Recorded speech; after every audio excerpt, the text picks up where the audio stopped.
করুণা এবং দয়ায় মদীয় সর্বস্ব আদিমধ্য অন্তস্বরূপ শ্রী গুরুচরণারবিন্দের অহেতুকী আশীর্বাদে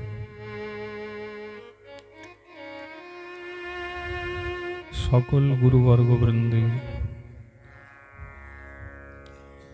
করুণাম্বর রাশিতে অভিষিক্ত হয়ে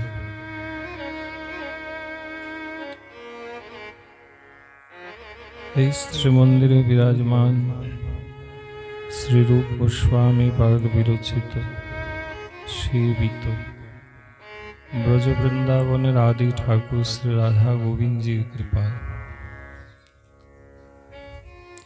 ত্রিদিবসীয় যে শ্রী ভগবানের কথামৃত রসামৃত শ্রবণ এবং আস্বাদনে ভজন সাধন এবং ভগবত প্রীতিকে সমৃদ্ধ করার যে সুযোগ এবং সৌভাগ্য আমরা পেয়েছিলাম, এই স্থানে আজ তার তৃতীয় এবং বিশ্রাম দিবসে প্রবেশ করছি। গতকালের মতো হরিকথা আরম্ভ হওয়ার পূর্বে সকলের কাছে আমার স্বনির্বন্ধ প্রার্থনা,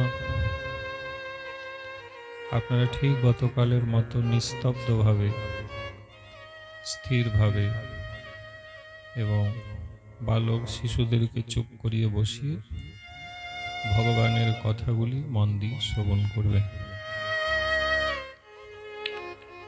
উপস্থিত সকল ভক্ত বৈষ্ণবের চরণে এই উদ্দেশ্যে আমি অধমপতির জীব সর্বাগ্রে আমার সশ্রদ্ধ ভক্তিপূর্ণাঙ্গ ভূলুণ্ঠিত দণ্ডবত প্রণতি নিবেদন করি।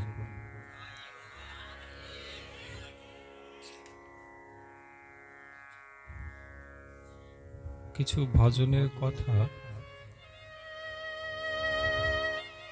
আমরা বুঝে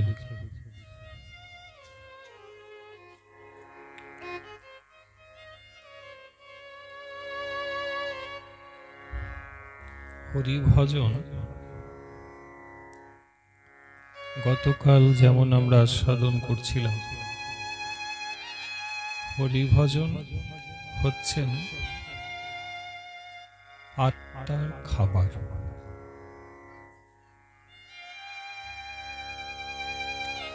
দেহের মধ্যে থাকা ভগবানের অংশটি সেই আত্মার খাদ্য হচ্ছে অপ্রাকৃত চিন্ময় হরি কথা এবং হরিনাম।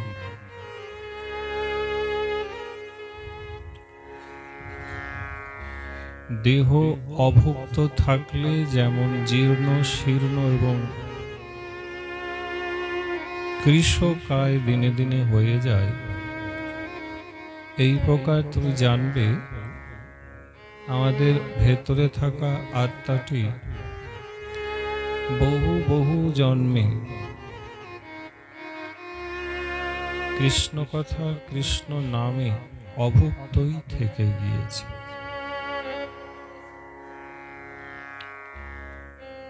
আমাদের শরীরে ভগবানের আত্মাটি যদি ভজন লাভ করত, তাহলে শাস্ত্র বলে তাঁর শ্রী গোবিন্দ চরণে পৌঁছে যাওয়া হতো। যখন আজও তিনি আমাদের দেহেই রয়েছেন, তার মানে একটাই, আমরা কৃষ্ণ ভজন পূর্ণ করে তাকে দিতে পারিনি। 12 আনা, 4 আনা, 8 আনা, 13 আনা, 14 আনা, 15 আনায় কিন্তু 1 টাকা হয় না, 16 আনা হলে 1 টাকা। ভজনের যেই দিনে 16 আনা তাকে দিতে পারবো, সেই দিনে সেই ব্রজের ঠাকুর ব্রজেন্দ্র নন্দন আমার আত্মাকে এবং তার উপরে সিদ্ধ দেহের পরিচয় দিয়ে আমাকে বাকিদের মতো নিত্য সেবায় নিয়োজিত করে নেবেন।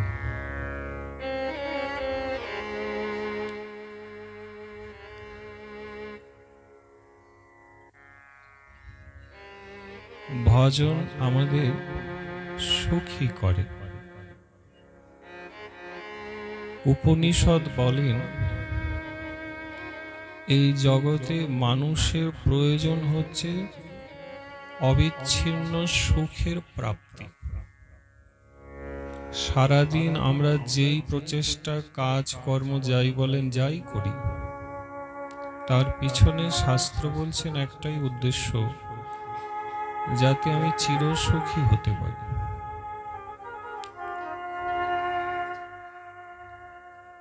সুখের প্রাপ্তি কৃষ্ণ ভজনেই একমাত্র হয়।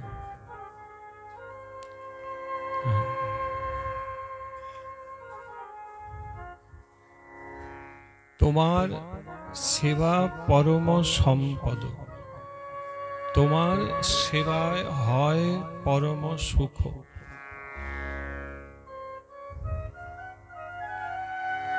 সেবা ভগবানের করলে সুখী হওয়া যায়।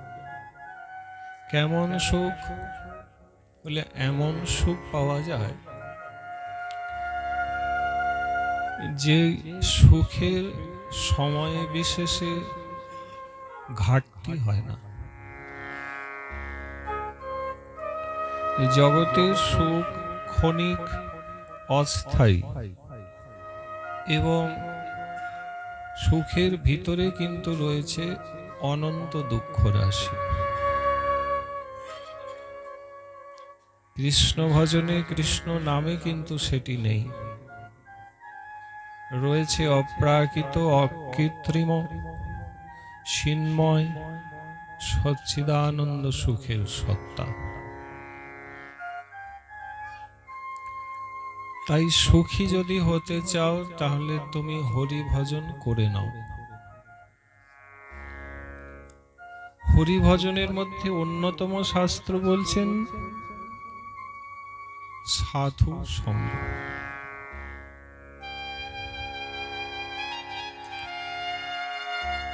দেখেন মা,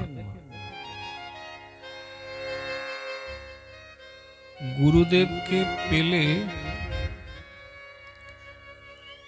বা গুরু দীক্ষা লাভ হলে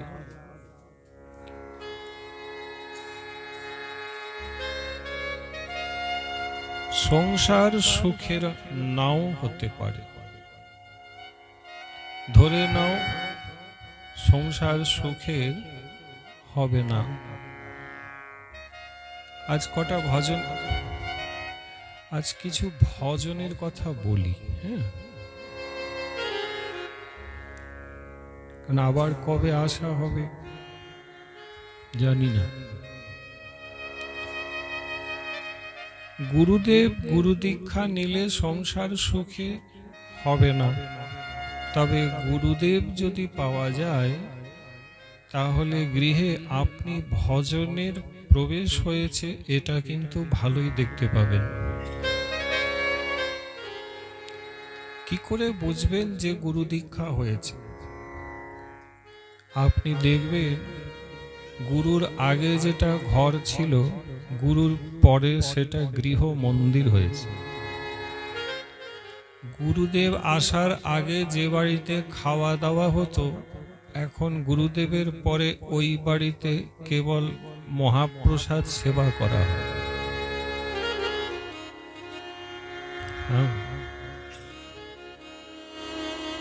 গুরুদেব আসার আগে যে বাড়িতে কোনো সাধুগুরু বৈষ্ণবের আসা যাওয়া ছিল না, ওনার পরে প্রায় দেখা যাচ্ছে বাড়িতে গুরু বৈষ্ণবদের আগমন, উৎসব, মহোৎসব, সেবা এবং পরিচর্যা নিয়মিতই শুরু হয়ে গিয়েছে।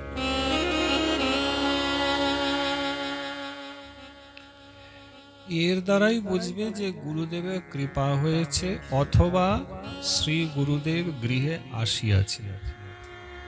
এই যদি না হয়, তাহলে দীক্ষার কোনো দাম, কোনো মূল্য, কোনো ঔচিত্য কোনোটাই নেই। হ্যাঁ, এবারে ধরুন গুরুদেবের কৃপাতে শরীর সুস্থ হয়ে উঠল, ছেলেটা চাকরি পেয়ে গেল, মেয়েটির ভালো বাড়িতে বিয়ে হয়ে গেল, ইত্যাদি ইত্যাদি। এই যে বিষয়গুলি বলা হয়, এগুলি কিন্তু গুরু কৃপাতে হয় না।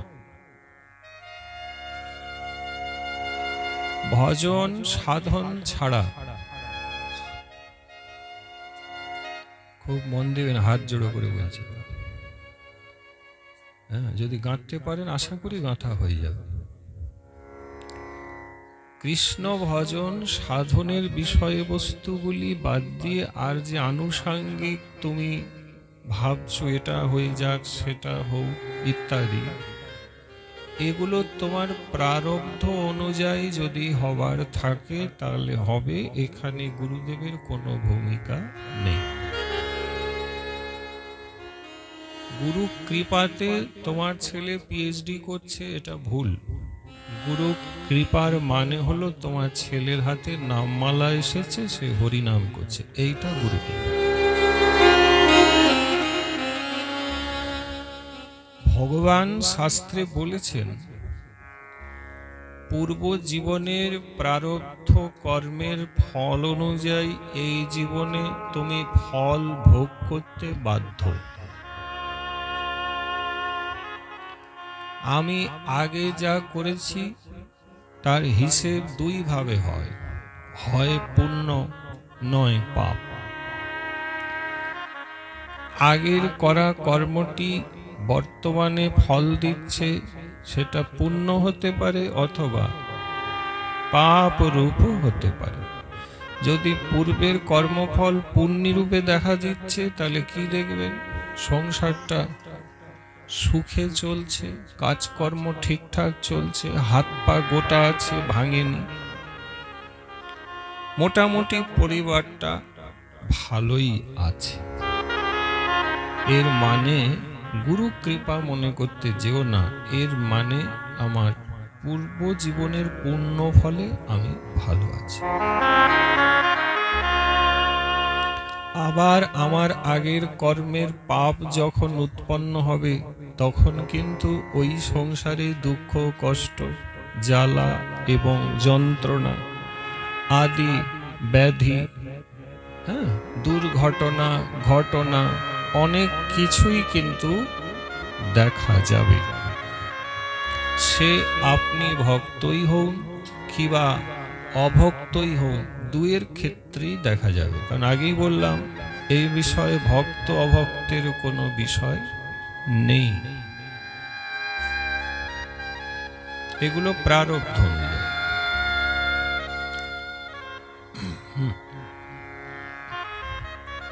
যেমন মা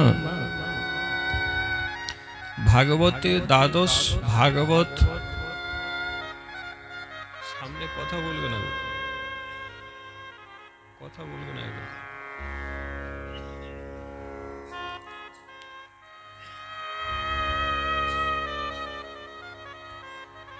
শ্রীমদ্ ভাগবতে 12 জন মহাভাগবতের নাম পাই, তার মধ্যে অন্যতম। তোমাকে প্রমাণ দিয়ে বলছি, দেখো কিভাবে প্রারব্ধ সংগঠিত হচ্ছে। ভালো করে যদি শোনো তো আমার ধারণা সকলেই বুঝতে পেরে যাবে। কারণ এ পর্যন্ত যা বললাম সেটা তত্ত্ব ছিল, এবারে তত্ত্বকে বোঝাতে গেলে শাস্ত্রের থেকে একটি কাহিনীকে আমাদের আলোচনা করতে হবে। ভাগবতে পরিচয় আছে পরম ভাগবত ভীষ্মের, আছে না? ভীষ্মকে, ভীষ্মের পূর্ব জীবনের পরিচয় হচ্ছে তিনি অষ্টবসুর মধ্যে একজন বসু ছিলেন, অর্থাৎ ভীষ্ম একজন দেবতা, তিনি কোনো সামান্য মানুষ নন। 8 জন বসু দেবতা, আমরা যে বলি 33 কোটি দেবতা, এখানে কোটি মানে হচ্ছে প্রকার, 33 কোটি মানে এখানে সংখ্যা কিন্তু নয়। 33 প্রকারের দেবতা আমাদের সনাতন ধর্মে রয়েছে, তার মধ্যে সবাই জানো অষ্টবসুও আছে। এই অষ্টবসুর মধ্যেই অষ্টম এবং কনিষ্ঠ বসু যিনি ছিলেন পূর্বে, যার নাম ছিল দেও, আবার কেউ কেউ বলেন প্রভাস, ইনি পরবর্তীতে ভীষ্মদেব হয়েছে। ঘটনাটা কি না, সর্বগুণ সম্পন্ন ঋষি শ্রেষ্ঠ মহর্ষি বশিষ্ঠজি অনেকাদি গাভীর মধ্যে যে কামধেনু গাভী ছিলেন, এই অষ্টবসু সেই কামধেনু গাভী ঋষির আশ্রম থেকে চুরি করতে যেদিনে গেলেন, ঋষিবর হাতে নাতে ধরলেন। ঋষি অসন্তুষ্ট হয়ে এই অষ্টবসুকে তখন অভিশাপ দিয়েছিলেন। অভিশাপে বশিষ্ঠজি বললেন, দেবলোকে থেকে মৃত্যুলোকের প্রাণীর মতন তোমরা তম এবং রজগুণ বিশিষ্ট হয়েছে। আপনারা জানেন দেবলোকে সত্যগুণ অধিক পরিমাণে থাকে। তোমরা তামসিক গুণে চৌর্যবৃত্তির কাজ অকৃত কার্য দেবলোকে থেকে করছো। অভিশাপ দিচ্ছি, তোমরা 8 জন মৃত্যুলোকে মানুষ হয়ে জন্মগ্রহণ করবে। অর্থাৎ এখানে শিক্ষাটা কি পেলেন, ঘরে যদি নিয়ে যাবেন তাহলে বলি, দেবলোক থেকে কেউ যদি অভিশপ্ত হন তাহলে তার মৃত্যুলোকে আসা হয়। আমরাও হরিভজন ছাড়া যে সংসারে মৃত্যুলোকে এসেছি, এটা কিন্তু আমাদেরও সকলের অভিশপ্ত জীবন। আশীর্বাদ জীবনের হয় যদি হাতে মালা, মুখে হরিনাম, শরীরটি প্রতিদিন সন্ধ্যায় সাধু সঙ্গে যায়, কানে হরি কথা অমৃত প্রবেশ করে, তাহলে এগুলি আশীর্বাদ। কিন্তু এই যদি হলো না, কাজকর্ম, খাওয়া দাওয়া, মস্তি ফুর্তি, বাজে কথা, বাজে সঙ্গ, নেশা পানি, এই কুকুর বিড়াল শূকর ছাগলের মতন জীবন যাপন যারা করে, তাদের কিন্তু নিতান্ত দুর্ভাগ্যময় জীবন, এবং তারা অভিশপ্ত জীবনই এই জগতে এসে অতিবাহিত করে অন্তিমে নরকে চলে যাবে। মৃত্যুলোক যদি আছে বন্ধু, গাড্ডা করলে, গর্ত করলে যদি তলাটে থেকে জল উঠে, আমরা জানি জল উঠে, তাহলে জল মানে নিচে জীবন আছে। তাহলে জেনে রেখো, পৃথিবী আছে, মৃত্যুলোক যদি আছে, আমরা এখানে বসে আছি, তাহলে নরক লোকও কিন্তু আছে। দেখিনি বলে নাই এই কথা বলবেন না। খবরের কাগজ পড়ে আমেরিকায় কি হলো সেটা যদি পড়ে বিশ্বাস করতে পারেন, তাহলে ভাগবত শাস্ত্রকেও একটু বিশ্বাস করুন। যন্ত্রগুলো বন্ধ রাখবেন। শুকদেব গোস্বামী পাদ পঞ্চম স্কন্ধে ভাগবতে বলেছেন যে 28 প্রকারের নারকী যন্ত্রণা আছে, নরক পুরী আছে, তার নাম সংযমনী পুরী। সেইখানে ভগবানের নিত্য সেবক ভৃত্য যমরাজ বসে আছেন, অসংখ্য অগণিত যমদূতগণ আছেন, এবং ওখানে প্রাণীরা এলে তাদেরকে ভজন না করার জন্য চূড়ান্ত শাস্তি তিনি দিয়ে থাকেন। খবরের কাগজের মতন এটাকে বিশ্বাস করে নিয়ে একটু ভয় করতে শিখুন। হয় হরিকে ভালোবাসুন, সেটাই করলে ভালো হয়, নচেত নরকের কথা শুনে একটু ভয় বা ভীতি অর্জন করে নিন, তাহলেও লাভ আছে।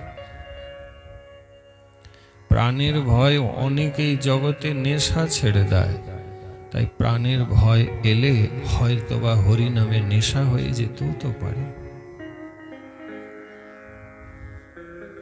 পরীক্ষিতজি মৃত্যুর পর মৃত্যু চিন্তন যখন এলো তখনই সাধুর সঙ্গে গিয়ে বসেছে, তার আগে তো পরীক্ষিতজিও বসেননি। মৃত্যু ভয়, শূন্য হাতে ফিরে যাওয়ার ভয়, আতঙ্ক যদি কাজ করে তাহলেও আপনি সাধু সঙ্গে বসবেন আর ভগবানের কথা অমৃত শ্রবণ করবেন। কৃষ্ণ কথা কেবল কথা নয়, অমৃত। এই অমৃত কিন্তু স্বর্গে নাই, কৃষ্ণ কথারূপ অমৃত গোলকে আছে। গৌর গোবিন্দ লীলা শুনিলে গলয়ে শিলা, তাহে মোর না হইল চিত্ত। কৃষ্ণ দাস কবিরাজ রসিক ও ভগত মাঝ, যে রচিল চৈতন্য চরিত। গৌর গোবিন্দ কথামৃত মোট কথা গোলকের বস্তু। গোলকেরও প্রেমধন হরিনাম সংকীর্তন, রতিনা জন্মিল কেন তাই। হরিনাম হরিকথা এগুলি গোলকের দ্রব্য, অমৃত বিনিন্দিত তত্ত্ব। কৃপা করুণা করতে জগতে রয়েছে এই পর্যন্ত। গর্তে যেমন জলের সম্ভাবনা, সেরকম হরিকথা হরিনাম কিন্তু গর্তে গাড্ডায় নেই, রয়েছে অনুরাগী সাধকের হৃদয় মন্দিরে।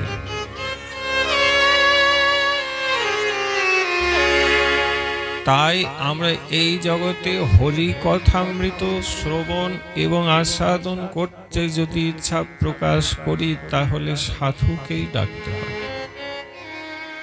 সাধু তার হৃদয় খোলে সেই অমৃত আমাদেরকে দান করে থাকে। তাহলে ভক্তমণ্ডলী, ভীষ্মদেবের বিষয়ে বোঝা গেল তিনি দেও বা প্রভাস নামে অষ্টবসুর মধ্যে ছিলেন, অভিশপ্ত হলেন।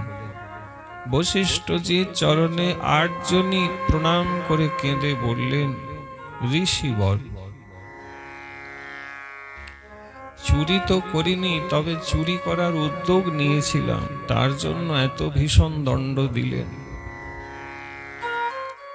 মৃত্যুলোকে কৃপা করুন, করুণা করুন, আপনি ক্ষমা করে দিন আমাদেরকে। বশিষ্ঠজি বলেছিলেন, যা দিয়েছি তা ফিরিয়ে নিতে তো পারবো না, তবে যখন তোমাদের অনুতাপ হয়েছে, ভুলটা বুঝেছ, তাহলে এইটুকু বলতে পারি, যদি মৃত্যুলোকে গিয়েই মৃত্যুকে বরণ করে নিতে পারো বিশেষভাবে, তাহলে তোমরা আবার স্বর্গলোকে ফিরে আসো। বলে বিশেষভাবে মৃত্যুকে বরণ করব কি করে গুরুদেব? বলে এই বিষয়ে যদি ভগবতী গঙ্গা তোমাদের সাহায্য করে তাহলেই হবে, তোমরা নিজেরা বিশেষভাবে মৃত্যুকে বরণ করতে পারবে না।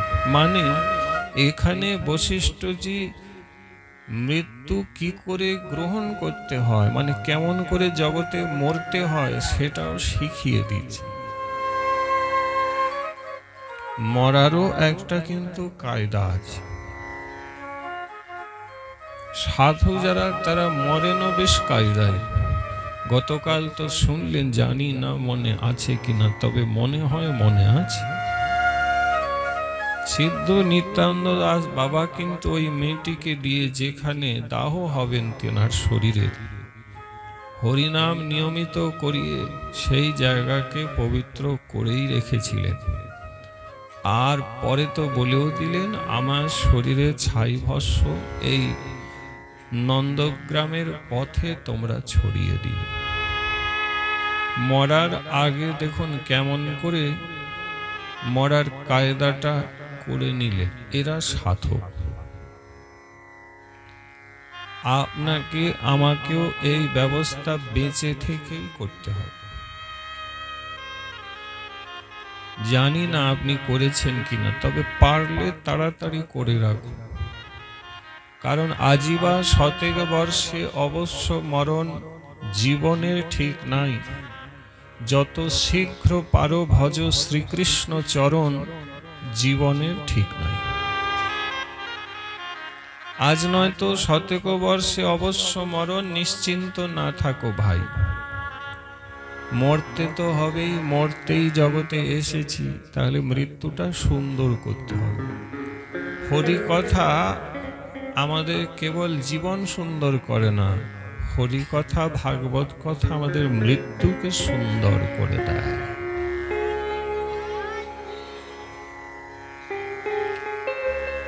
পরীক্ষিতজি ভাগবত শুনে ঘরে যান নাই, পরীক্ষিতজি ভাগবত শ্রবণ করে দেহ রেখে গোলকে গিয়েছে, নয় কি? গেছেন তো? তাহলে ভাগবত মৃত্যুকে সুন্দর করে। পাঠ শুনে আমরা কিন্তু আজকে ঘরেই যাব, গোলকে যাব না, কারণ আমরা কেউ গোলকে যেতে আসিও নি। শুনতে এসছি, শোনা হয়ে গেলেই ঘরে যাব। লাতিপুতি আমার পরিবার আমার অপেক্ষা করছে, কাজ আছে আমার কালকে দরকারি। ছেড়ে তো আসিনি, সব আঁচলে গিঁট বেঁধেই এসেছি।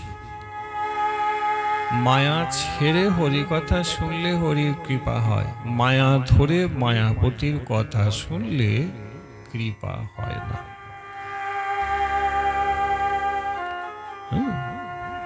ফেলে আসুন, ধরে আসবেন না। 1-1.5 ঘন্টা ফেলেই দিন, দেখবেন সত্যি উপকার পেয়ে যাবেন।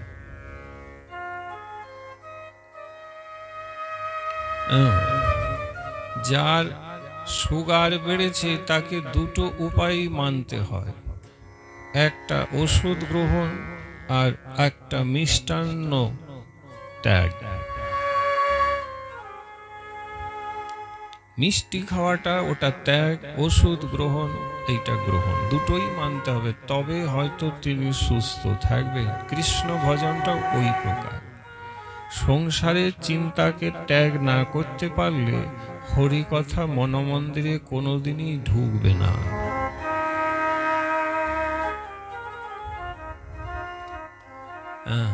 তাবৎ কর্মাণি কুর্বীত না নির্বিদ্যেত यावता, মত কথা শ্রবণাদো বা শ্রদ্ধা यावन्न জায়তে।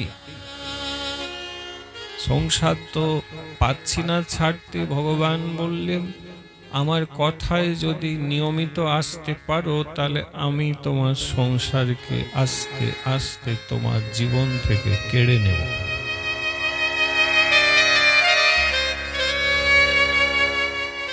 আমরা পারি না, তিনি কৃপা করে কাড়িয়ে নেবেন বললেন, কিন্তু শর্ত দিলেন, বলে আমার কথায় তোমাকে আসতে হবে, তাহলে আমি কৃপা করব।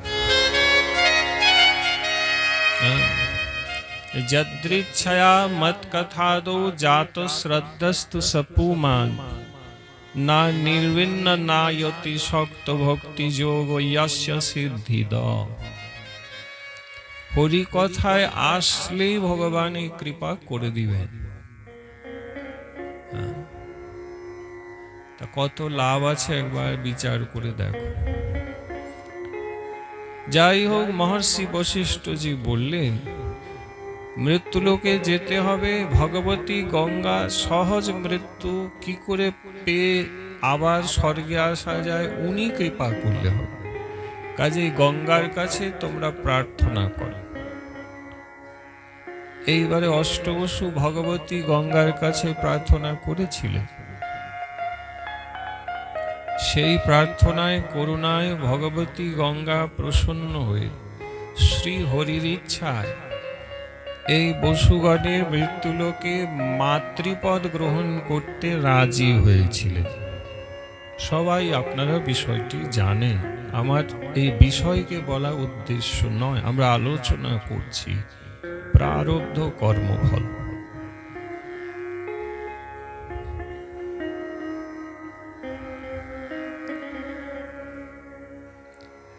ভগবতী গঙ্গা জগতে নেমে এলেন এবং হস্তিনাপুরের রাজা হয়েছিলেন শান্তনু।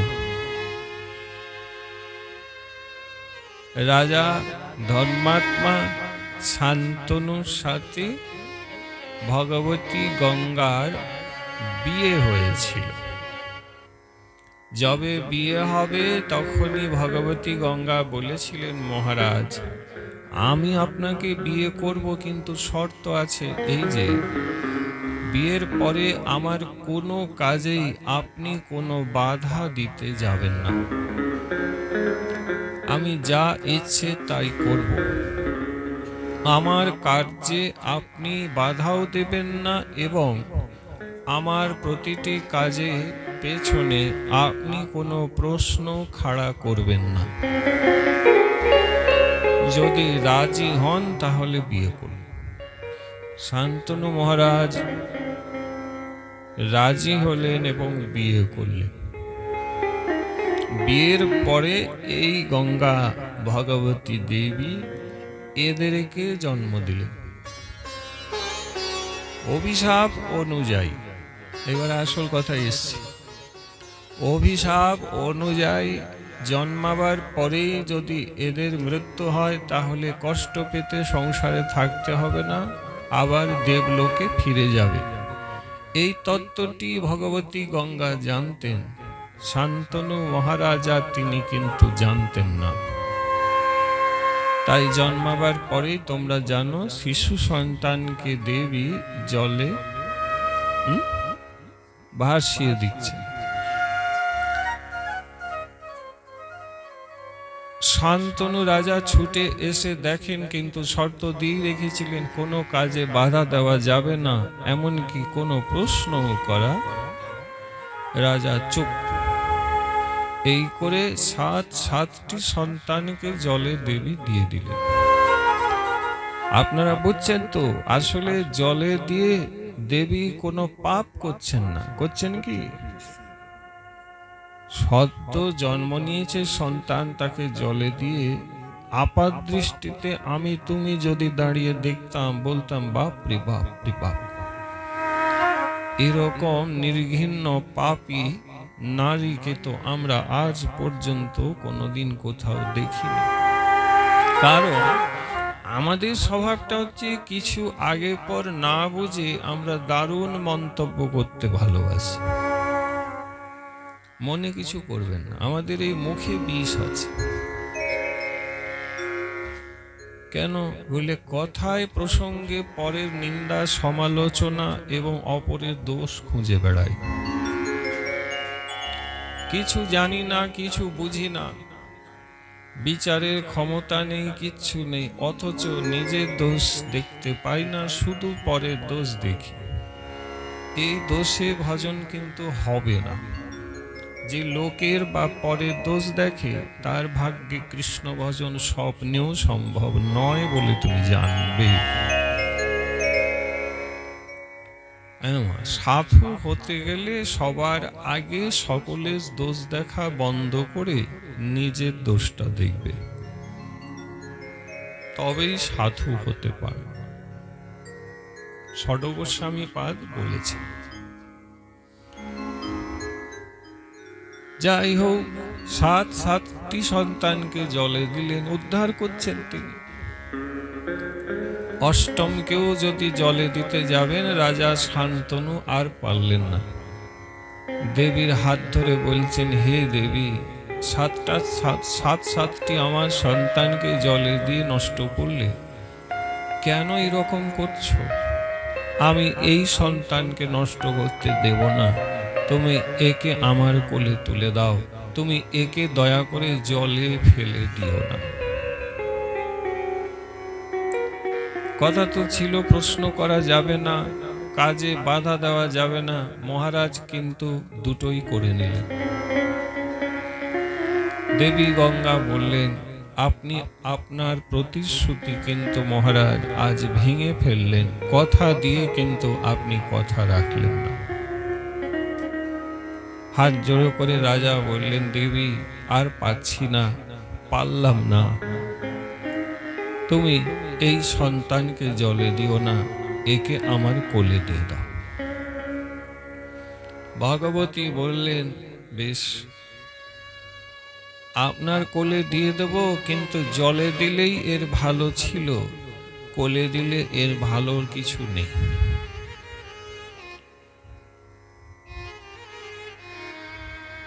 রাজা বুঝতে পারলেন না। আমরা যেখানে আজ সন্ধ্যায় বসে আছি, আমরা কিন্তু বুঝতে পেরেছি। আমরা যারা বুঝেছি, আমরা কিন্তু ভগবতী গঙ্গার পক্ষটাই নেব, ঠিক কিনা?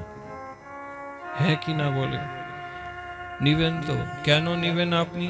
কারণ আপনি পূর্বজীবনের ছেলেগুলির বৃত্তান্তটা জানেন বলেই দেবী যা করছেন ঠিক করছেন, তাই দেবীর পক্ষটি নিবেন।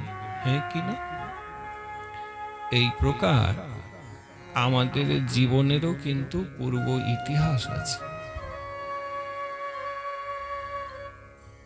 এই যে সুখ দুঃখ জ্বালা যন্ত্রণা আলাদ চক্রের মতন ঘুরে ঘুরে আমাদের জীবনে আসছে, এর পিছনেও কিন্তু আমার নিজের কর্ম এবং তার ফলভোগের ব্যাপারটি আছে, অন্য কিছু নেই। এটা যারা বোঝেন, যাদের এই জ্ঞান রয়েছে, তারা ভগবানের কাছে দুঃখ কষ্ট এলে অভিযোগ করেন না। যারা বোঝেন না, অবুঝের মতন, তারা ভগবানের কাছে অভিযোগ করে বলেন, হায় হায় প্রভু, তোমার সেবা বাড়িতে রয়েছে, তোমাকে দিয়ে গ্রহণ করি, তারপরেও তুমি আমার ঘরে এত বড় বিপদ করলে, ছেলেটার পা ভেঙে গেল, আমার মা অকালে প্রাণ হারালো। এগুলো যারা নিতান্ত অজ্ঞ এবং মূর্খ, তারাই এই কথাগুলি বলে থাকে। আশা করি বুঝলেন। দেবী ওখানে ঠিকই করছে, কিন্তু আপনি দাঁড়ালে আপনার কিন্তু বুঝতে সমস্যা হয়ে যেত। সে আলাদা কথা, শাস্ত্র পড়ে আমরা আগে বুঝে নিয়েছি, তাই মনে হচ্ছে ঠিক করছে না। আমাদের জীবনেরও শাস্ত্রের এপিট ওপিট আছে, যেটা আমরা বর্তমানে কেউই জানি না। জানেন কে? যিনি জন্ম দিয়েছেন সেই পরম পিতা ভগবান শ্রীকৃষ্ণ, তিনি জানেন। গীতাতে অর্জুনকে বললেন, অর্জুন তুমি জীব, আমি ভগবান। তুমি যতবার জন্ম নিয়েছো মরেছো তার হিসেব নিকেশ আমার কাছে আছে, কিন্তু আমি কতবার এসেছি অবতারী রূপে, কি লীলা করেছি তার হিসেব কিন্তু তোমার কাছে নেই। এটি কেবল অর্জুনকে বলছেন না ভগবান, মন দিবেন, সবাইকেই বললেন। আমরা কতবার এসেছি, কি করেছি, কতবার কোন জায়গায় কোন পরিবারে দেহ রেখে মরেছি, আবার কোথায় কিভাবে জন্ম নিয়েছি, সেই 84 লক্ষ জনের হিসেব কিন্তু ভগবানের কাছে আছে। তাই হিসেবে যা রয়েছে, যা হবার হবে, সেখানে আপনি বেশি কিছু ভেবে কিচ্ছু পাল্টাতে পারবেন না। প্রেম সে বলি।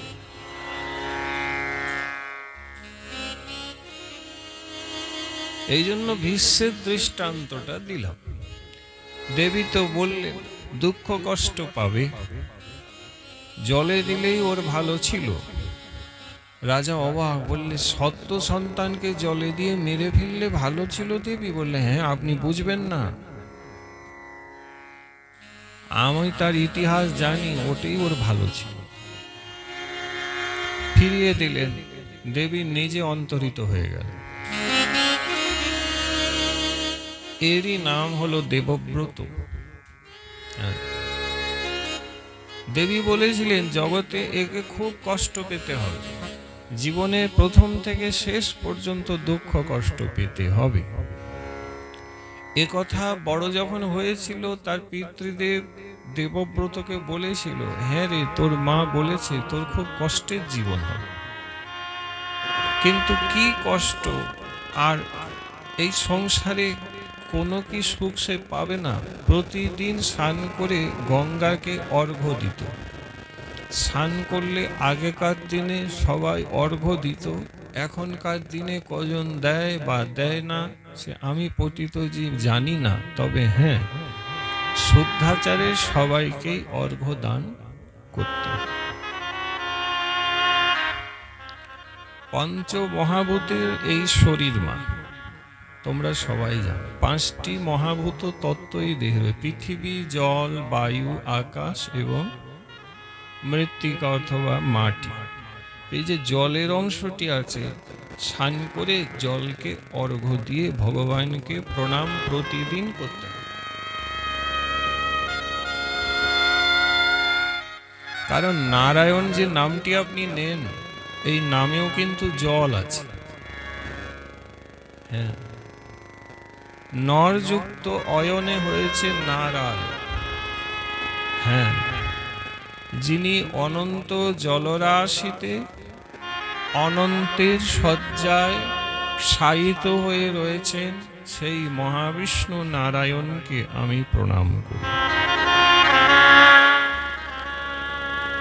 নারায়ণ শব্দেও জল শব্দটি রয়েছে, তাই জলের অর্ঘ্যটা দিতে হয়, দিবেন। মাকে প্রণাম করে বলেছিল দেবব্রত, আমার কষ্ট দুঃখের কারণ কি? তখন সব আগের ঘটনা মা তাকে শুনিয়েছিল, জানিয়েছে। আর জিজ্ঞাসা করেছে, মা আমার ভাগ্যে কি কোনো সুখ নাই? বলে, তোর ভাগ্যে অপ্রাকৃত সুখ কিন্তু আছে। কি সুখ? বলে, স্বয়ং গোলকপতি গোবিন্দ নরলীলা যদি করবেন, তোকে বিশেষ করে লীলার সঙ্গী করে, তোকে বহু আশীর্বাদ করে নিজের করে নিবেন, এইটাই তোর সুখের প্রাপ্তি। বাকি তো ইতিহাস তোমরা জানো। কষ্ট খুব। শান্তনু রাজা পরবর্তীতে এক দাসী পুত্রের দাসী কন্যা রমণীর প্রতি আসক্ত প্রবণ হলেন, বিয়ে করতে চাইলেন। নাম সত্যবতী। কিন্তু সেই সত্যবতী বায়না ধরলেন, আপনি আমাকে বিয়ে করলে, শুনেছি আপনার একটি ছেলে আগেই আছে, আপনি আমাকে বিয়ে করলে কথা দিতে হবে, রাজ্যের রাজা আমারই ছেলে হবে, আপনার ওই আগের ছেলে হবে না। শান্তনু রাজা বললেন, আমি ধর্মাত্মা, এত বড় অন্যায় আমার ছেলের সাথে করতে পারবো না। তাহলে আপনাকে আমি বিয়ে করতেও পারবো না, আপনি যান। রাজা ফিরে গিয়েছিলেন। মহাভারত পর্বে বেদব্যাস লিখেছে, কিন্তু মনক্ষুণ্ণ অবসাদগ্রস্ত হয়ে থাকতেন। দেবব্রত পিতৃভক্ত ছিলেন। পিতার অবসাদ বুঝে একদিন জিজ্ঞাসা করেছিলেন, গোপনভাবে জেনেছিলেন বিষয়টি। তখন তিনি তার এই ভবিতব্য মাতা সত্যবতীর কুটিয়ায় গিয়ে বলেছিলেন, আপনি আমার পিতৃদেবকে বিবাহ করুন, বিনিময়ে বলুন আমাকে কি করতে হবে। তো ওই কথাই সত্যবতী বলেছিল যে আমারই ছেলে পরবর্তীতে রাজা হবে, আপনি হবেন না। বলে, আমি কথা দিলাম আমি কোনোদিন রাজা হব না। কত বড় ত্যাগ! মানে বুঝছো তো, রাজপুত্র হয়েও আমি রাজা হতে পারব, এটা কিন্তু কঠিন ত্যাগ বাবা। মানে টাকা আছে অথচ আপনি ভোগ বিলাস করতে পারবেন না, এই রকম ব্যাপার। স্ত্রী আছে কিন্তু আপনি স্ত্রীর মুখ দর্শন করতে পারবেন না, এই রকম বৈরাগ্য জীবন, কঠিন ব্যাপার।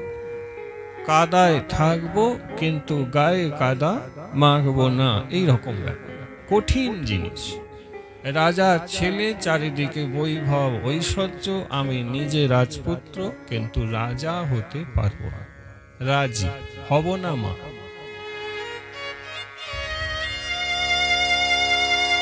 সত্যবতী আরো বললেন, আপনি হবেন না বললেই হবে না। আপনি ধরুন আগামীকাল বিয়ে করলেন, আপনার ছেলে মেয়ে হলো, তারপরে তো আবার সেই ব্যাপারটা এসেই যাবে। তখন দেবব্রতাও বললেন, মা আমি সংকল্প করে ব্রত নিচ্ছি, সূর্য চন্দ্রমাকে সাক্ষী করে দেবব্রত আজ প্রতিজ্ঞা করছে যে আজন্ম ব্রহ্মচারী থাকব, আমি কোনোদিন বিয়ে করব না, রাজাও হব না, বিয়েও করব না। তখন রাজি হয়েছিলেন এবং সত্যবতী রাজা শান্তনুকে বিয়ে করেছেন। ত্যাগটা দেখুন, এই হচ্ছে কষ্টের জীবন, এগুলো ত্যাগের জীবন, কঠিন ত্যাগ। সনাতন ধর্মে, বৈষ্ণব ধর্মে এমন ত্যাগের পরিচয় আর খুব একটা পাওয়া যায় না, যেটা ভীষ্মদেব করেছে। যখন ত্যাগের সংকল্প করলেন, আকাশে বজ্রপাত হয়ে গেল, দেবতারা কেঁপে উঠলেন। এই তো দেবতাই বটে। হ্যাঁ, ঋষিদের ধ্যান ভঙ্গ হয়ে গেল। আর প্রতিজ্ঞা করে বললেন, আমার এই প্রতিজ্ঞা হচ্ছে ভীষ্ম প্রতিজ্ঞা। ভীষ্ম মানে ভীষণ প্রতিজ্ঞা। প্রাণ থাকতে এই প্রতিজ্ঞা সংকল্পকে আমি জীবন থেকে ত্যাগ করব না, অক্ষরে অক্ষরে মেনে চলব। তোমরা জানো তিনি দুটোই মেনে চলেছে। এদিকে পিতা শান্তনুও কিন্তু বিশ্বের প্রতি প্রসন্ন হয়েছিলেন।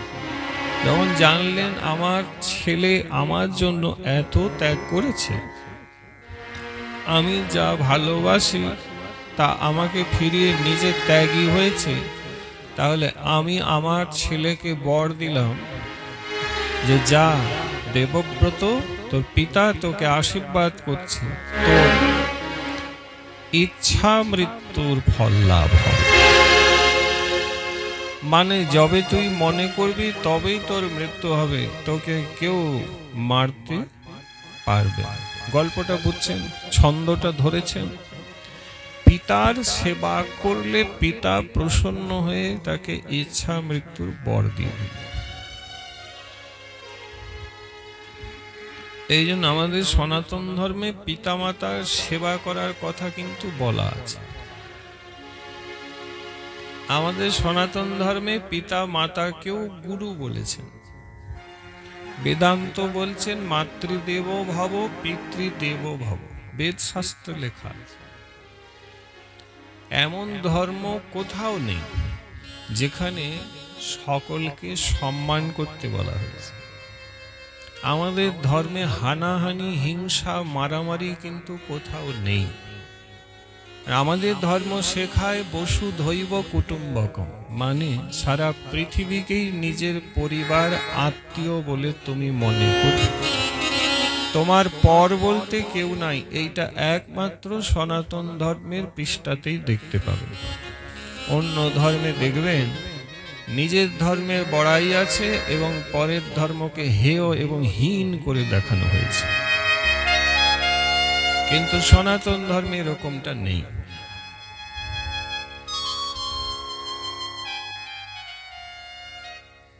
আমরা এই যে এখানে কতিপয় সমবেত ভক্ত হয়েছি, এসেছি, কমপক্ষে আমরা যেন এটুকুনি বুঝে নিই। বুঝার মতন বুঝলে হবে না, হৃদয়ে গাঁথুন। আর পরিবারে যাদেরকে ঘরে রেখে এসছেন, ঘরে গিয়ে দয়া করে হাত জোড়ো করে বলছি, তাদেরকে ধর্মের কথাগুলো একটু গিয়ে বলবেন, যে ধর্মটা আমাদের কি প্রকার দেখে নে, বুঝে নে। ধর্ম কি জানেন বাবা? ধর্ম হচ্ছে ধ্বজা। মন্দিরের শোভা কিন্তু তার চূড়াতে হয়।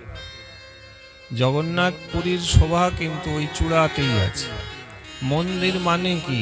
যার একটা চূড়া আছে জানবে সেটাই মন্দির। তো এই দেহরূপ ঘরের মন্দির হচ্ছে ধর্ম। হ্যাঁ, এই দেহে যদি গোবিন্দকে বসাতে চাও তাহলে দেহটি মন্দির করতে হবে। আর মন্দির করতে হলেই এই দেহে কিন্তু ধর্মের কথাগুলি জানতে হবে, বুঝতে হবে এবং মানতে হবে। যে ধর্মকে বিশ্বাস করে সেই রূপ মন্দির রূপ দেহে ভগবান গোবিন্দ আসন পেতে বসতে ইচ্ছা করে। বুঝলি? আমাদের ধর্মের গ্লানি নেমে এসছে, ভগবান বললেন ইয়দা ইয়দা হি ধর্মস্য গ্লানির্ভবতি ভারত। সুতরাং ধর্মের গ্লানি যখনই নামেই তখন তিনি নেমে আসেন। আমাদের ধর্মের গ্লানি আবার নেমে এসছে। অন্যান্য ধর্মগুলি আমাদের ভিতরে অনেকের মধ্যে ঢুকে পড়েছে। সজাগ হন, সতর্ক হন, ধর্ম বিদ্বেষীদেরকে জীবন থেকে বিতাড়িত করুন, নিজের ধর্মকে রক্ষা করুন, নিজের ধর্মের যথাযথ প্রচার করুন, মানুষকে সনাতন ধর্মের কথাগুলি বুঝিয়ে সনাতনী করে তুলুন। ইচ্ছা মৃত্যুর বর্ণনা, কত কঠিন জীবন।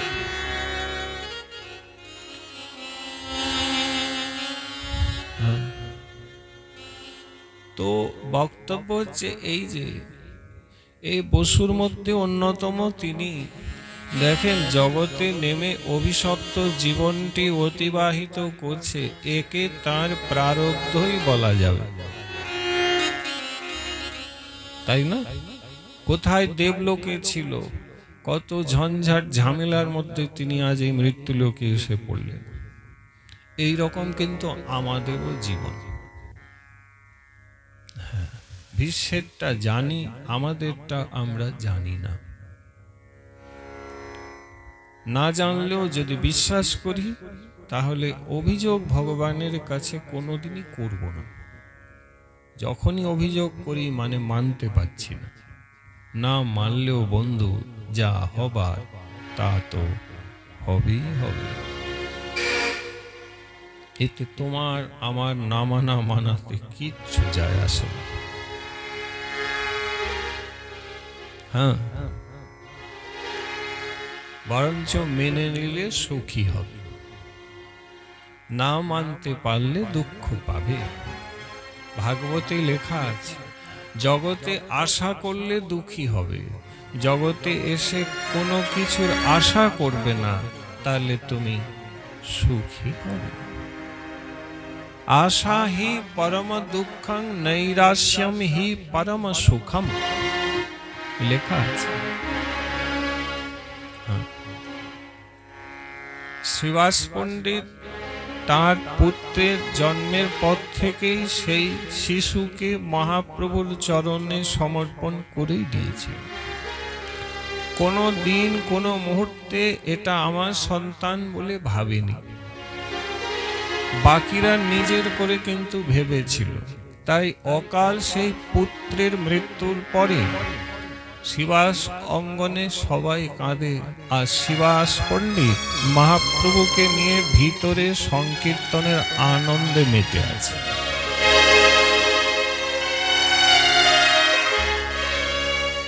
মা কাঁদে কিন্তু বাবা আনন্দ করছে। রহস্য কি? বলে মা নিজের মনে করেছে ছেলেকে, আর বাবা প্রথম থেকেই মনে করেছে এইটা আমার কেন, এ তো মহাপ্রভুর ভৃত্য, যতদিন রাখবে থাকবে, যবে নিয়ে নিবে তখন চলে যাবে।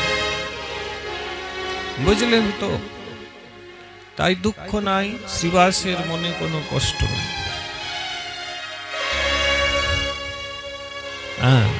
আমাদের দুঃখের কারণ এইখানেই আছে। আমাদের এই জগতে যতটুকু যা, সেটাকে আমি আমার মনে মনে করছি। যখনই এই সংসারে যেটুকুনিকে নিজের বলে মনে করবে, ওইটাই তোমাকে দুঃখ দিবে, কষ্ট দিবে, দিবেই দিবে। আজ নয়তো কালকে দিবে, কেবল সময়ের অপেক্ষা, প্রস্তুতি নিয়ে রাখো। ভগবানের মনে করে নিলেই হলো। ভগবান বললেন সর্বধর্ম পরিত্যাজম মামেকম শরণম ব্রজ।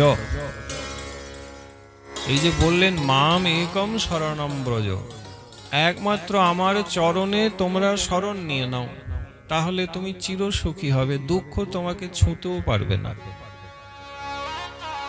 হ্যাঁ, কোনো শোক তোমাকে ধরতে পারবে না। মা সূচক, শোক করো না, দুঃখ পেও না যে সব আমার চরণে দিতে হচ্ছে। দিতে হয়, দিলেই সুখী হবে।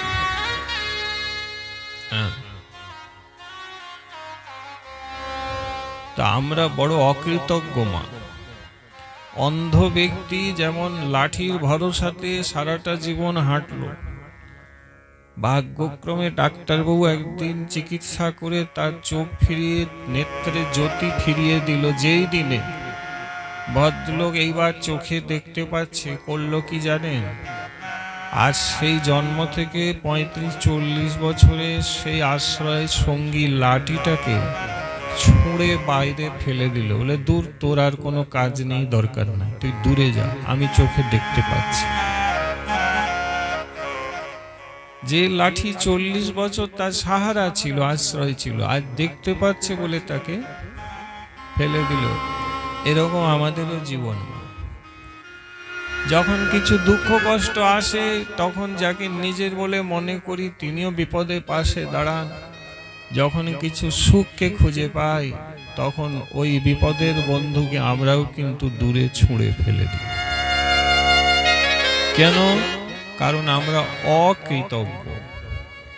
আমরা কৃত উপকারকে খুব তাড়াতাড়ি ভুলে যাই, মনে রাখতে পারি না।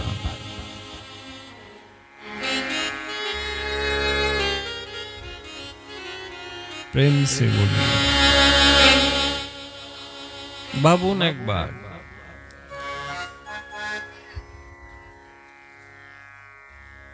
শুরু হলো।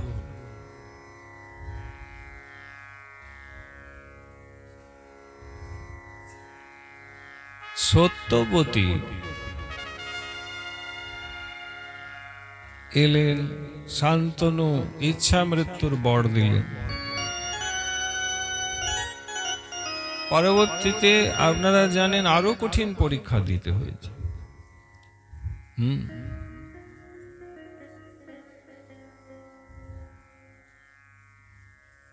পাণ্ডু মহারাজ দেহ রাখলেন। সত্যবতী বাড়িতে পুত্র সন্তান আদি নেই। স্বামী হারিয়ে তিনিও বড় দুঃখিনী। এক সময় নিজেই হাত জোড়ো করে দেবব্রতকে বলেছিলেন, সেদিনে যে কথাটি বলেছিলাম ভুল করেছি, আমি চাই তুমি রাজা হও। তখন বলেছিলেন, মা, যে প্রতিজ্ঞা করেছি সেই প্রতিজ্ঞা আমি কোনোদিন ফিরিয়ে নিতে পারি না। অর্থাৎ ভগবান দেবব্রতের ত্যাগ অন্তর থেকে হয়েছে কিনা সেটা একটু এখানে পরীক্ষা করে দেখুন। কেউ বললে ছেড়ে দিলাম, এটা ত্যাগ নয়, অন্তর থেকে ছেড়ে দিয়েছি, এইটা ত্যাগ। কতটা বুঝ ভালো করে। এখানে আবার বলছেন রাজা হও, বললেন না মা, প্রশ্নই উঠছে না। কঠিন পরীক্ষা দিয়েছে। কাশী নরেশের কন্যা অম্বা এই ভীষ্ম দেবব্রতকে দেখে বিয়ে করতে রাজি হলেন। আগে পর এনার সংকল্প জানতেন না। পরশুরামজি, ভার্গব পরশুরাম, তিনি নিজেই ভীষ্মকে বললেন, আপনি একে বিয়ে করুন। দেবব্রত বললেন, হে ভার্গব নন্দন, হে পরশুরামজি, আমি আজন্ম ব্রহ্মচারী, আমি বিয়ে করতে পারবো না। আমি বলার পরেও পারবেন না? বললেন না, তাহলে যুদ্ধ করো আমার সাথে। ভীষ্ম কিন্তু ভীষণ যুদ্ধ পরশুরামজির সাথে করেছিলেন। এত ভয়ঙ্কর যুদ্ধ চিন্তাও করা যায় না। সেই যুদ্ধেও দেবতারা পর্যন্ত ভীষ্মের পক্ষ নিয়ে পরশুরামজিকে বুঝিয়েছিলেন, আপনি বৃথা জেদ ত্যাগ করুন, উনি বিয়ে করতে পারবেন। তখন পরশুরামও ভীষ্মকে প্রভূত আশীর্বাদ করেছিলেন। দেখছেন, কঠিন জীবন। এই প্রকারের আমাদেরও সংসারে এসে জীবনটি তৈরি হয়েছে। ওনার জীবনে তো স্বয়ং ভগবান নেমে এসে কৃপা করলেন, সঙ্গ দিলেন। আমাদের জীবনে কৃষ্ণ কথার কৃষ্ণ নাম নেমে এসে আমাদেরকে সঙ্গ দান করছে। কারণ শাস্ত্র কি বলছেন মা, মনে রাখবে, কৃষ্ণ কথা, কৃষ্ণ নাম, কৃষ্ণ লীলাবৃন্দ, কৃষ্ণের স্বরূপ সম সব চিদানন্দ। বুঝলেন? কৃষ্ণ কথা, কৃষ্ণ নাম, কৃষ্ণ লীলা এবং স্বয়ং ভগবান শ্রীকৃষ্ণে, এই চারের মধ্যে কোনো কিন্তু পার্থক্য নেই, চার একই তত্ত্ব। অপিতু আচার্যপাদ বলেন কৃষ্ণ নাম আর কৃষ্ণ কথা পাওয়া কৃষ্ণকে পাওয়ার থেকেও অনেক বেশি পাওয়া বলে জানবে। এই জন্য ভগবান নিজের কথাতেই থাকেন, বৈকুণ্ঠে তিনি নিজেও থাকেন না, কারণ তার কথা তাকে পর্যন্ত আকৃষ্ট করে নামিয়ে। এই জন্য আচার্য বলেন কৃষ্ণ কথা কৃষ্ণের থেকে অনেক বেশি পাওয়া। সেই কথামৃত কিন্তু আমরাও লাভ করেছি। তোমার আলোচনার বিষয়বস্তু হচ্ছে প্রারব্ধ। তিনি প্রারব্ধ ঋষি বশিষ্ঠের অভিসম্পাত রূপ বিষয়কে এই জগতে এসে ভোগ করে চলেছে।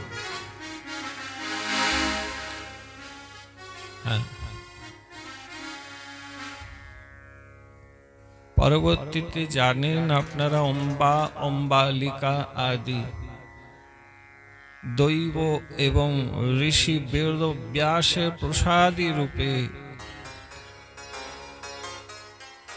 হস্তিনাপুরে রাজা পাইবার অভিলাষ, এই উদ্দেশ্যে ঋষি অপ্রাকৃত কৃপা বেদব্যাসজি করলেন।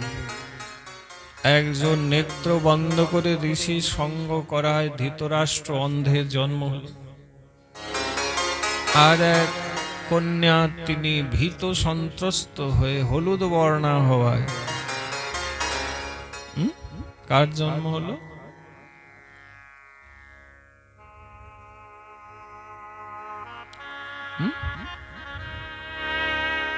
পিলিয়া ব্যাধি, যাকে ছুঁলে স্পর্শ করলে মৃত্যু হবে, অর্থাৎ মহারাজ পাণ্ডুর জন্ম, তাই না? কুন্তির সাথে পাণ্ডুর বিয়ে হয়েছে, কিন্তু কুন্তি কোনদিন স্বামীকে স্পর্শ করতে পারে না, স্পর্শ করলে মৃত্যু হবে। ওদিকে সত্যবতী কাঁদলেন, বেদব্যাসের পায়ে ধরে বললেন, এক সন্তান অন্ধ আর এক অসুস্থ, এই দুইকে রাজা করে কি বা পাবো, আপনি আর একবার কৃপা করুন। তখন এক দাসীকে সুন্দরী রূপে সাজিয়ে রেখেছিলেন। এই দাসী প্রসন্ন বদনে বেদব্যাসকে অঙ্গীকার করায় মহাভারতে লেখা আছে, ঋষি প্রসন্ন হয়ে আশীর্বাদ দিয়ে বললেন, এক ধর্মাত্মা ধর্মজ্ঞ ধর্মরাজ রূপ সন্তানকে তুমি লাভ করবে। এরই নাম ছিল বিদুরজি মহারাজ। তাহলে ধৃতরাষ্ট্র, পাণ্ডু এবং বিদুর এরা কিন্তু তিন ভাই। বাকি তো আপনারা মহাভারতে সবই জানেন, ইতিহাস তার সাক্ষী।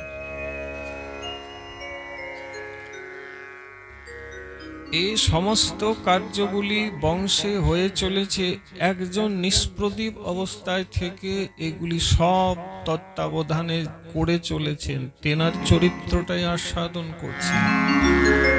তিনি হচ্ছেন দেবব্রত শান্তনু নন্দন, গঙ্গাপুত্র ভীষ্মদেব।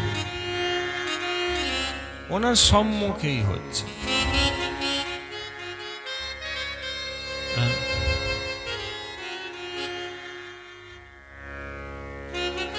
এই এতখানি ত্যাগ তিতিক্ষা করেছিলেন বলি ভগবান বিশ্বের প্রতি অত্যাধিক প্রসন্ন ছিলেন। তাই 12 জন মহাভাগবতের মধ্যে এনার নাম রয়েছে।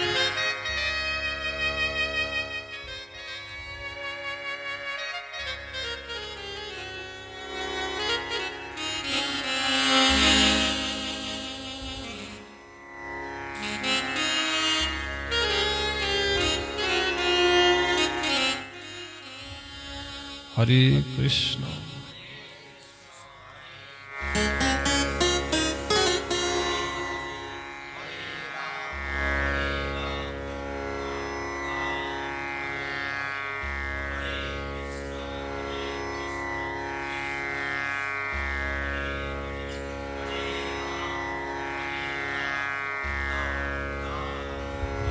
ইনি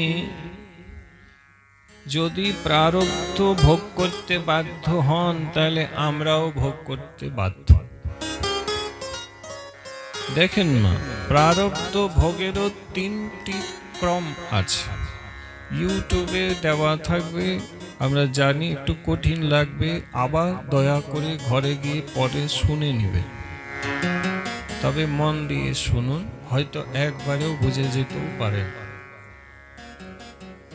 প্রারব্ধ মানে আগেই বললাম আমার কর্মফল, ওকেই প্রারব্ধ বলা। 3 ভাগে ভোগ হয়। প্রথম হচ্ছে আগে করেছি, বর্তমানে ভোগ করছি, এইটি প্রারব্ধ ভোগ। আগে করেছি, এখনো ভোগ শুরু হয়নি, একে অপ্রারব্ধ বলা হয়, মানে জমা আছে। আবার বর্তমানে যে কর্মগুলি আমরা করছি, এইটাও কিন্তু পরে ভোগ করতে হবে, এটাও কিন্তু ওখানে সঞ্চিত হচ্ছে, মানে জমা হচ্ছে। এই 3 ভাবে কিন্তু আমাদের সকলের প্রারব্ধ তৈরি হচ্ছে। 2টা আগে হয়ে আছে, একটা বর্তমানে চলছে। প্রেমসে বলি, এই যেমন আজকে সারাদিন যে কর্ম করলাম, কত মিথ্যে কথা বললাম, কোথায় চুরি করলাম, কোথায় কপটতা করলাম, কোথায় কার সাথে ছল চাতুরি করে একটু চালাকিপনা করে নিলাম, এর আরো কত কি সে আর বলতে পারছি না, ব্যাসপীঠের মর্যাদা আছে। হ্যাঁ, ওইগুলোর সব কিন্তু আজকের মতন করেও জমা হয়ে গেল। এই জন্য ভক্তের ক্ষেত্রেই বিশেষ করে বলা হয়েছে যে ভাবিয়া করিও কাজ, করিয়া ভাবিন। এটা কিন্তু আমাদেরকে ভাবতে না, বলার আগে ভেবে নিবেন। বলে দিয়ে আর ভেবে লাভ নাই, কারণ বলা হয়ে গেছে। তাই করার আগে 1 কোটি বার ভেবে নিবেন, করা হয়ে গেলে আর কিছু করার নাই, ওটা প্রারব্ধ তৈরি হয়ে গেছে। ভীষ্মদেব প্রতি জন্মেই যুবরাজ হয়েছিলেন। একবার যখন যুবরাজ তিনি রথে করে আসছিলেন, একটি পোকা রথের চাকায় পিষা হয়ে মরবে, দয়ার শরীর ধনুক বান দিয়ে পোকাটিকে ছুঁড়ে পিছনে ফেলে দিতে পোকাটি বকুল গাছের কাঁটায় উল্টো হয়ে বিদ্ধ হয়ে গিয়েছিল। ওই পোকাটি তখন অভিশাপ দিয়েছিল, আমি পথে চলেছিলাম, আমাকে কে এইভাবে ছুঁড়ে বিদ্ধ করল, যে করেছে একদিন তাকেও এই প্রকারে বিদ্ধ হয়েই দেহত্যাগ করতে হবে। এবারে ভীষ্মদেব অন্তিমে ভগবানকে বলেছিলেন, প্রভু আমি তো তোমার দাস, ভৃত্য, সেবক, তোমার ছাড়া আমি কাউকে জানি না, জ্ঞান অবস্থায় আমি কোনো অন্যায় করি নাই, তবু প্রভু আমি তীরের সরসজ্জায় আর যন্ত্রণায় পীড়িত হয়ে যুদ্ধক্ষেত্রে শুয়ে আছি, আমি এমন কি অন্যায় করেছি যার জন্য এই ঘটনা। তখন ভগবান গোবিন্দ ওই 100 জন্ম আগের ওই পোকার অভিশাপটা জানিয়ে দেন। ভীষ্মদেবের প্রশ্ন, তোমাদেরও মনের প্রশ্ন, প্রশ্নটা করছি, তোমার ভালো লাগবে। শাস্ত্র বলেন আগের জন্ম করলে সেটা পরের জন্মেই ভোগ করতে হয়। তাহলে 100 জন্ম আগের কথা আজ 100 জন্ম পরে তার ফল ভোগ করছেন, মাঝে কেন পেলেন না? প্রশ্ন হতে পারে তো নাকি? এত জন্ম পরে বললে, দেখেন এই 99 জন্ম পর্যন্ত বিশ্বের দ্বিতীয় আর কোনো পাপ তৈরি হয়নি। এই 99 জন্ম পর্যন্ত বিশ্বের জীবনে কেবল পূর্ণ ফলটুকুই ছিল, তাই পুরো জীবন তিনি পূর্ণ ভোগ করেই গেলেন। কারণ আমরা একটু আগেই বললাম, প্রারব্ধ মানে এমন কর্মফল যা আগে করেছি বর্তমানে ফল দিচ্ছে, তাকেই প্রারব্ধ বলা হবে। কিছু থাকে জমা হয়ে যায়, একটু আগেই বললাম। তো ভীষ্মের ওই পোকার অভিশাপটা কিন্তু জমা ছিল। ফল দান 100 জন্ম পরে আজকে করছে। তবু প্রশ্ন, 100 জন্ম পরেই কেন? বললে এই 99 জন্মে ভীষ্ম দ্বিতীয় কোনো কারুর কাছে কোনো প্রকারের অকৃত কার্য, এমনকি কোনো বৈষ্ণব অপরাধ করেন নাই। এই জীবনে ভীষ্ম একটি ভুল করেছে। দ্রৌপদী যখন নির্বস্ত্রা করার চেষ্টা কুরুসভায় দুঃশাসন করছিল, তখন এই দ্রৌপদী পরমা বৈষ্ণবী, তিনি এই ভীষ্মদেবের চরণে প্রপন্ন হয়েছিলেন, প্রার্থনা করেছিলেন, দাদু তোমার এই নাতনিকে তুমি এই মহা বিপদ থেকে রক্ষা করো। কিন্তু ভীষ্মদেব দ্রৌপদীকে ওই সময় রক্ষা করেন নাই। এতেই তেনার বৈষ্ণব অপরাধ হয়ে গিয়েছে। এই জন্য এই জন্মে তীরের বিদ্ধ হয়ে কষ্টটা পাচ্ছে। তাহলে উনি যদি 100 জন্ম পরে পাবেন, তাহলে আমাদেরকেও কিন্তু যা করেছি সেটা ভোগ করতেই হবে।